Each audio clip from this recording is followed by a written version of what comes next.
Ассаламу алейкум, аяулы ноғай халқым, елім. Шүкір Аллаға ноғай шөлімізді емір едіге межігіт салынып басланды. Аллаға шүкір бұл құллықта көп қатынас еттілер, сау ер yüzінде яшайтаған ноғай халқымыз. Шүкір Аллаға бұл құллық бүгін міне шындай этапқа келді.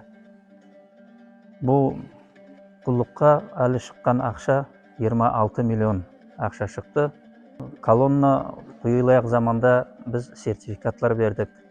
Әр организация, орамлар, коллективлар өздерін мойнына алдылар. Әлді мұнда етіліне көп құллықлар бар. Соға көрі қатынасқаныңызды сүйеміз. Bizim ата-бабаларымыз айтып кеткен сөздері бар. Садақаға юмартлар, бет ярықлық табарлар, садақасыз намартлар, бармақларын қабарлар. Аллахтың сіз алдында садақасыз тұрмаңыз, ялған дүния алдатар, бәрі қапыл қалмаңыз. Эта прекрасная мечеть названа именем эмира Эдиге, потому что мы знаем его как мужественного, храброго человека, то, что он являлся правителем Золотой Орды, основатель ногайской государственности. И кроме этого, чтобы мы и наш народ знали, что он являлся ревностным мусульманином, который распространял и укреплял ислам в ногайском народе, боролся с язычеством.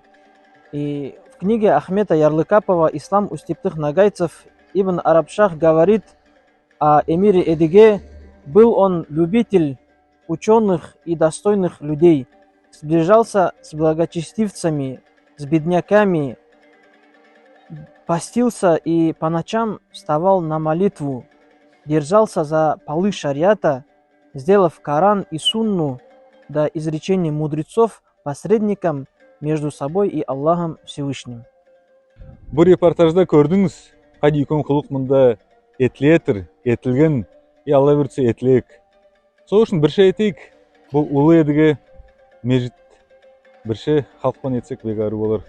Сыйлы ноғай халқым, көріп тұрсыз, құлық үйретір, алхамдулилля, шетте қалмаңыз, қатынасыңыз, еткен садақаңыз Алла қабыл етсін. Оннан да көп түрлі телеберулер Достар ТВ каналда. Жазыламыз, қараймыз.